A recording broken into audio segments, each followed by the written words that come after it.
でリトアニア着いたんですけど、ホステルがねまだ空いてないらしくて、今日もう観光しに行かないといけないので、いやーちょっと悩みますねこれは。てかね超寒いんだけど、マジ寒い。何これ、ダウン着たいくらいで、みんな長袖長ズボン、寒すぎる。荷物持った状態でもう回っちゃおうかな。めんどくさいけど、行きたいところは一つなんで、シャウレに来た理由は一つなんで、今ちょっと行き方を聞いたんですけど、行けそうだね。とりあえず長ズボンに着替える。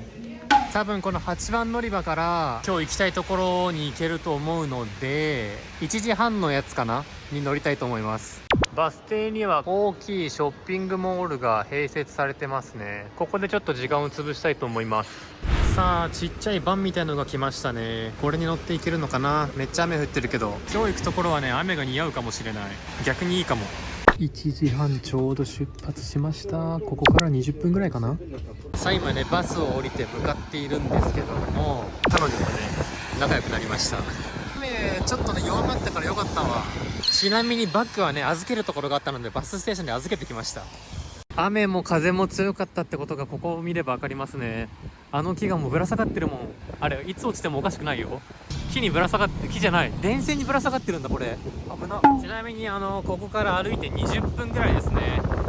ほらもうすごい落ちてるもんだって。これあれが折れてもおかしくないってことでしょ。危なくない？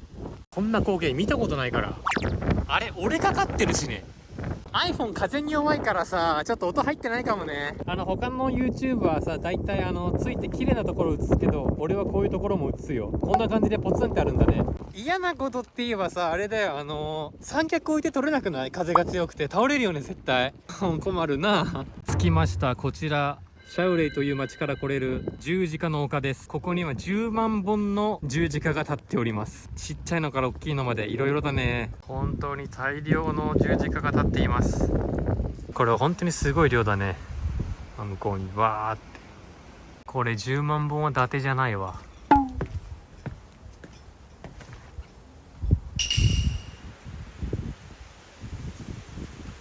楽しいな。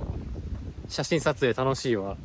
100枚くらい撮ったかな。なんか1枚いいのがあればいいけど。いやね、一人でね、旅行してると、もう置いてさ、走って取りに行ってっていうことやってると大変なんだよね。この丘の周りにも全部十字架が立っています。こんな感じで。すごい、あっちの方までバーっと広がってるわ。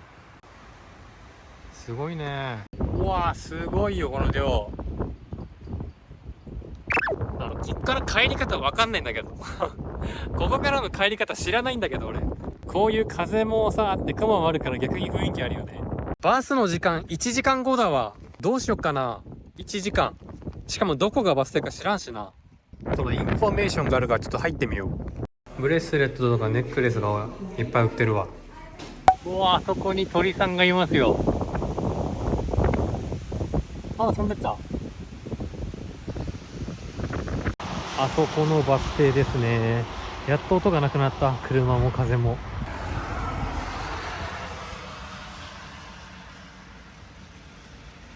さあさあさあ帰ってきました。バスでね20分ぐらい。ちなみにバスのチケットはね車内で1ユーロかかんない。60セントとか70セントとかそんぐらい。はい、帰ってきました。バスステーション。今日やることやったんじゃない？ちゃんとあそこも行ったし、ラトビアから来たし。OK、 ホステル向かおう。まずねこのバスステーションで荷物預けたから取ってくる。さあ荷物回収できました。じゃあ宿に向かっていこう。こっからすぐなんだよ宿。それは救い。これがバスステーションで、そしてあれが今日泊まるアパートですね。アパートは5階の左手2番目の部屋ということで、ここかな。お、開いた。なんか冒険してるみたい。あ、開いた。お、めっちゃいい部屋じゃん。じゃじゃん。お、冷蔵庫もあるし最高。洗濯機あるんだけど神じゃん。という感じで着きました。ちょっと高いな。ちょっと今置けるとこなかったからあれだけど。はい、じゃあ着きましたよ。今日はね一人部屋。ラトビアからね移動して観光しなきゃいけないってこと分かってたから、ちょっと疲れてるかなと思って一人部屋にしました。ちょっとゆっくりしよう。見てくれ、ちゃんと服干すやつもあったわ。クローゼットの中に入ってたここね、間違いなくね、この旅の中で一番いい部屋だわ。そもそも一人部屋っていうのは最高だけどね。洗濯機があるっていうね。ずっと手洗いしてるんで自分。この1ヶ月か2ヶ月手洗いしてるからね、全部自分で。ちゃんとバッグがあるんだけど、そこにバッグにバーンって詰めて、粉入れてこうやってやってんだけど、いいよね。洗濯機が自由に使える、冷蔵庫、ベッドでかいでシャワー、シャンプー。勝ちだね。ちょっと、噛みすぎないかこれは。ここ1泊4200円ぐらいだったんだけど、安すぎない？だってバカだけさ、ホステルとかもあったわけじゃん今までね。見ててくれてる人はわかるかもしれんけど、1泊ね4000円、大体それぐらいじゃない相場ホステル。それよりかもうちょっと安いけど、一人部屋でこれは神や。普通に寒いわ。寒くなってきたねみたいな季節ぐらい寒い。10月11月ぐらい。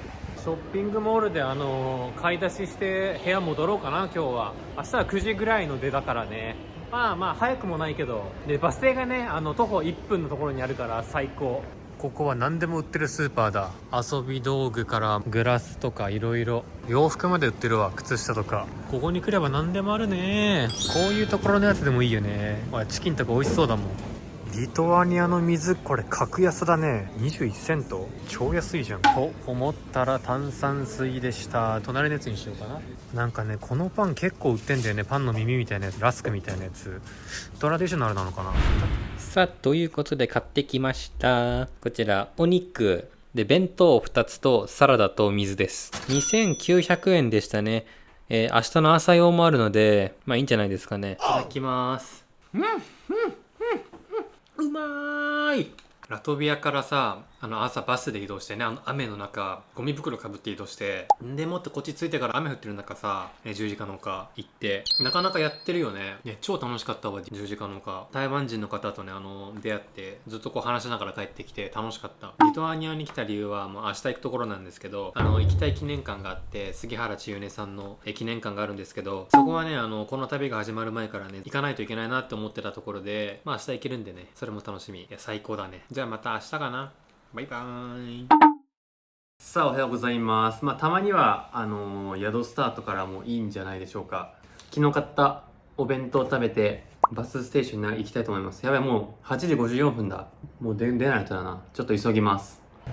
さあアパート出発の10分前に出ましたけど間に合いましたね。9時20分カウナス行きあります。こちらです。さあ行きますよ、カウナス。さあということで着きました。カウナス2つ目の都市ですね。3時間はかかんなかったですね。2時間40分ぐらい。とりあえずホステル向かって荷物だけ置きます。今日の宿はここかな。ちょっと看板とか出てないけどマップがここなんだよね。ホステルラックスっていうところ。どこだろうかな。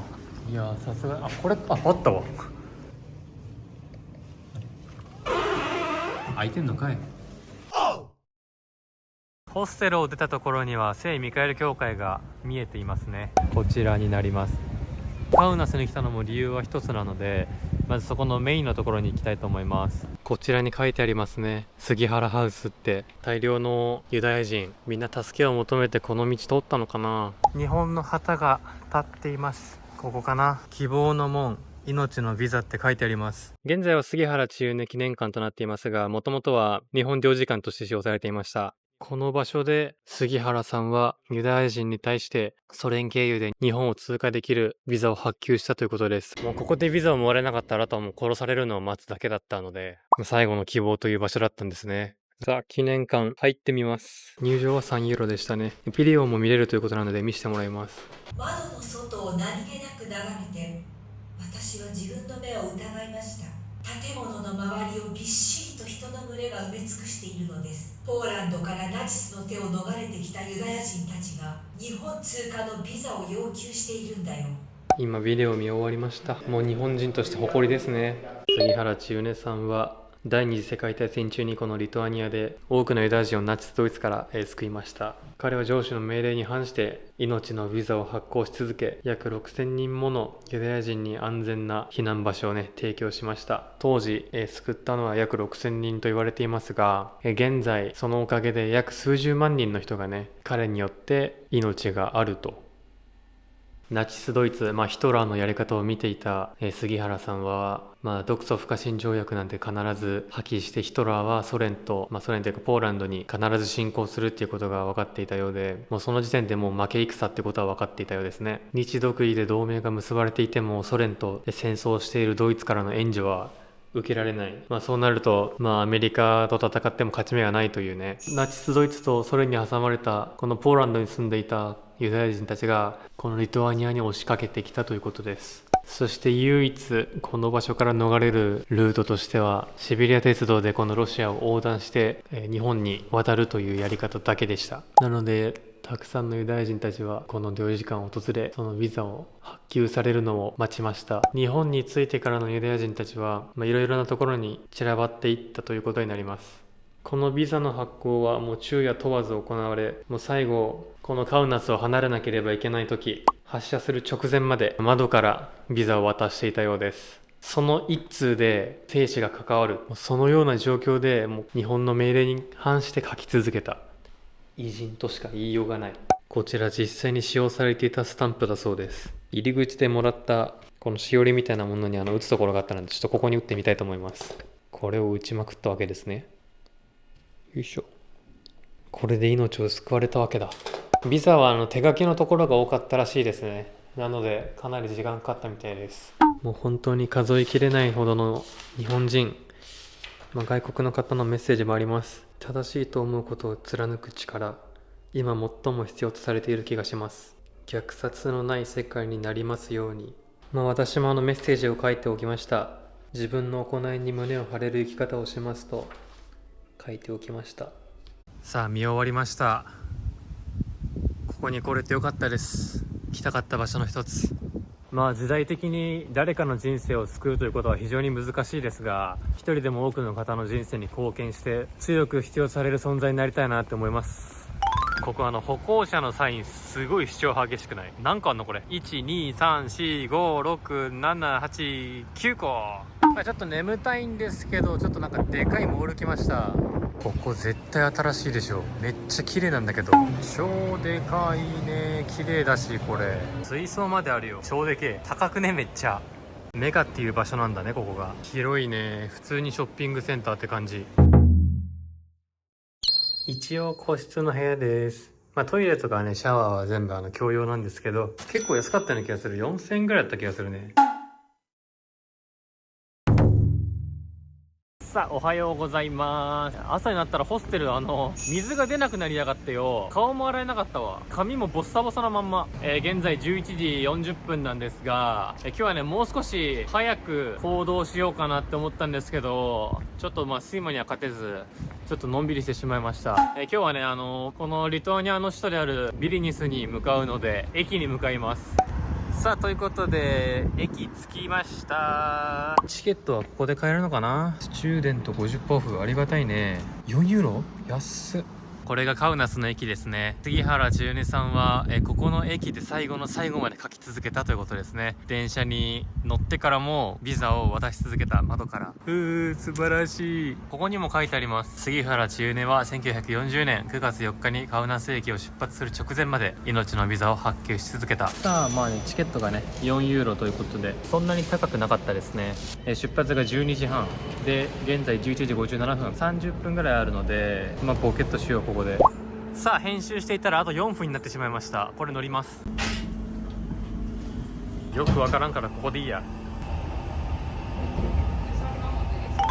あれよあれよという間に着きましたね。すぐここからとりあえず荷物を置きにねホステル向かいます。宿のこといつもホステルって言っちゃうんですけど、ホテル泊まったりホステル泊まったりアパート泊まったりいろいろあるんで、もう宿って思ってくださいね。ホステルって言った時はということで2都市を経てねやっと着きました。このビリニュス、リトアニアの首都です。ついに着きました。こちらですね。シルビジャゲストハウス。さあ入っていこう。さあチェックインできました。今日もね一人部屋です。ベッドとシャワーとドライヤー、いい感じだね。OK。8600円ぐらいでしたね、一泊。人生で一番早いチェックインでした。手際良すぎ。エントランスこう開けてくれて、名前を言ったら、OK、come in ってどこにも言わずにパスポートも見せないでもう部屋にガチャいつもさ、宿に着いたらさ、チェックインしたいんだけどって言っても、ちょっと待ってねって言われてこうやって待たされて、で、パスポートちょっと見せてって言ってこうパスポートを渡して、でそこからまた待って、こうやってキー渡されて、そこで説明されるけど、もう今日もう全部こう、部屋入って、ここがなんとかで、で、下の階行って、水道水飲めるよとか、冷蔵庫ここねとか、全部説明してくれて、超手際いい。ここいいよ。ここ最高だね。とりあえず朝水が使えなくて顔も洗えてないし、もう一旦風呂入ってスッキリしてから観光始めていきたいと思います。ということで観光していきましょう。正直リトアニアに関しては十字架の丘と杉原千畝さんの記念館がメインだったので、このビリンツに関してはあんまりやることはないんですけど、ちょっとね旧市街とかいろいろ回っていきたいなって思います。さあ、まず今日はこちら最初に来ました晴れ市場というところです。この市場は1906年に開設されました。長い歴史を持っており、地元民に愛されております。すごいでかいサラミ、うわー、お酒飲みたくなっちゃうよ。すごいよ、全部ボリューミーで。これもう少し早く来たら全部開いてんのかな。今4時10分なんですけど、ちょっと遅かったかな来るの。こんな感じになっちゃってる。でもまだ売ってるは売ってるね、いろいろ。でもそんなにいろいろあるわけじゃないわ。ここはもういいや、行こう次に。こちらに雰囲気の良さそうな教会があるので入ってみます。聖霊教会だそうです。いや、あれすごいですね。なんかちょっと喋れる雰囲気じゃなかったんで喋んなかったですけど、色鮮やかなこと、緑美しい教会でしたね。こちらは聖カジミエル教会。こういうのがあると街がカラフルになるね。さあ、続きましてこちらです。夜明けの門と言います。16世紀初頭に城壁の一部として建設されました。あちらの上部には聖母マリアのイコンが祀られています。そのイコンは夜明けの聖母として知られ、奇跡を起こすと信じられています。毎度おなじみこのスーパーでちょっとなんか買ってくる。このサーモンかな、握り美味しそうだけどね、一体いくらするんだろう。お寿司。とりあえず視聴者の前の階段に座って寿司食べます。はい、じゃじゃじゃんと結構取ってきました。いや、のんびりでいいね。最高。お箸ね、あったんだよ。お箸珍しい。しかもね、ただ結構ね、海外だとね、お箸は無料でスプーンとかフォークが有料の時あるから、ラッキーな時はあるよね、日本人に対して。じゃあいただこう。お腹減ったよ。今日ね食べてないもんね。もうだって夕方の5時なのに。いただきます。エビと米かな。美味しいわ。エビ大正解。やる気ある。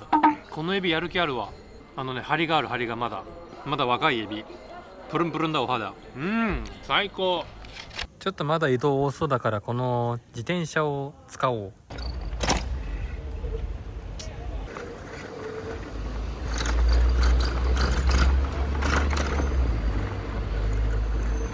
こちらは聖アンナ教会です。1495年から1500年にかけて建設されました。ゴシック様式の美しい教会です。レンガ造りが特徴ですね、これ。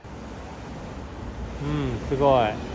向こうから自転車降りて、ずーっと今歩いて戻ってきたら、ここにこうやって置いてあった。マジ優しい人が誰か置いといてくれたんだ。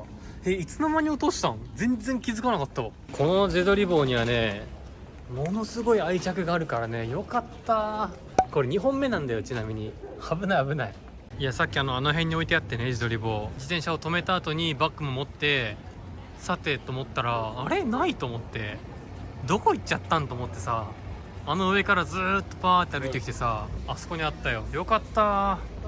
気を取り直してね、現在私ウジュピス共和国というところに来ました。独自の憲法、旗、そして通貨を持っているんですが、一応リトアニアの一部ということです。こちらにはウジュピス共和国の憲法がいろんな言葉で書かれています。ありました、日本語。こんな感じです。バーっと書いてありますね。22番とか洒落てるよ、これ。誰にも永遠を侵害する権利はない。ちょっとよくわかんないけどね。2番とかふざけてるよ、これ。誰にもお湯と冬には暖房と瓦の屋根を有する権利があると。何を言うとるん？これ10番最高だよ。誰にも猫を愛し世話をする権利がある。いや、ありがとうございます。犬には犬である権利がある。そうですか。この下の方、権利があるとも言ってないからね、これもはや。誰でも持っているものを分け合うことができる。何を書いてるの憲法に。これ意味不明。これ最後も最高だよ。見て、勝つな、やり返すな、でも降参するな。ウジュピスとは川の向こう側という意味があるそうです。ウジュピス共和国なんですが、1997年の4月1日エイプリルフールの日に独立宣言をしました。ユーモアがある可愛い街です。一応国ではないんですけどね。こうやっていろんな国の言葉で並んでるんですけども、いろんな人がいろんなところのものを見てるので、いや、世界からそれだけね、多くの人が来てるんだなって目に見えて分かって面白いですね。日本語のやつを見てるのは私だけでした。このようにアートとかクリエイティブな人が住んでいるので、こういうのが多いですね。一応毎年4月1日に音楽やパフォーマンス、そしてアートイベントなどが行われるようです。アートな街です。壁に飾ってあるんだからすごいですね。このドクロいいな。めっちゃ可愛いんだけど、あの人たちすごいよ。見て、あんなところで喋ってるよ。あんなの見たことないね、今まで人生で。この地区は本当に平和的だね。おしゃれでユニークな面白いことをするのが好きな地区だね。ここは面白いところだね。ここなんかちょっと他にはない。横から見ると大きいね、これ。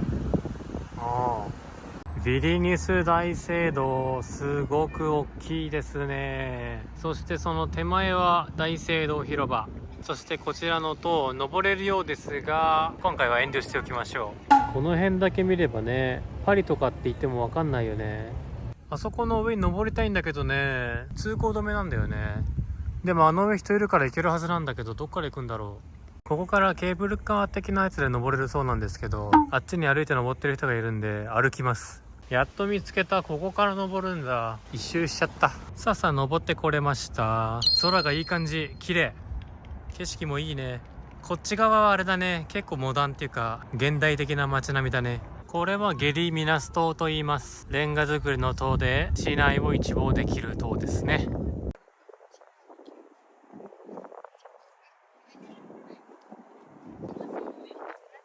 反対側こんな感じ。旧市街が一望できる。超綺麗だね。全然違うね、景色。本当はね、ここからライトアップされた街とか見てみたいんだけど、日が落ちるまでに多分あと2時間ぐらいあるからね。さてホステル戻ろうか。このカフェおしゃれだけど、あれ怖くない？綺麗な街並みだね。これが地元の人がいるっていうのがすごいよね。さあということで、ご飯とサンドイッチ、明日の朝ご飯とか1340円ぐらい。さあ8時23分帰ってきました。ご飯食べましょう。さあ食べようかね。よくわかんない。麺を細かく切ったようなやつ。曇っちゃう熱くて。あとサラダ買ってきました。今日も一日終わり。疲れました。明日はね、朝早いんで6時ぐらいに出ないといけないから大変なんだけど、早く寝ないとね。今日はいただきます。うまい。リトアニアの一つ下の国ですね。ポーランドに行きます。結構大変だよね。明日移動して、観光して。美味しい。量多くてめっちゃいいじゃん。最高。最高。じゃあまた明日かな。グッバイ。さあおはようございます。現在5時54分です。いただきます。さあ準備できましたよ。向かっていきます。バス停に。結構寒いですね。着きました。こちらですかね、バスステーション。ビリニュスの駅があちら見えてるので、もうすぐそばですね。中央駅とバスステーションはもうすぐそばにあります。さあ本日の私のバス6時45分、このビリニュスからワルシャワ行きですね。この下の3つ全部そうなんですけど、なんで3つもあるんだろう。で聞いたところ、とりあえず19から22に行けと言われたので行きましょう。これかもしんない。人やばいほど多いな。さすがポーランドに行くやつ。ドライバーが優しく教えてくれました。私のバスは1226であって A ではないので、これではないそうです。いつもね2席使ってるんだけど、今回初めて使えないかも。どうしよう、1個にまとめるか。さあ6時45分のやつなんですが、次の7時のやつが先に来ましたね。もうどういうことなんでしょうか。さあ46分、もう出発時間を過ぎているんですが来ましたね。よかったよかった。何はともあれ乗り込めました。あとは乗ってれば着く。どこだったっけ。リトアニア編のご視聴もありがとうございました。じゃあまたポーランド編でお会いしましょう。バイバーイ。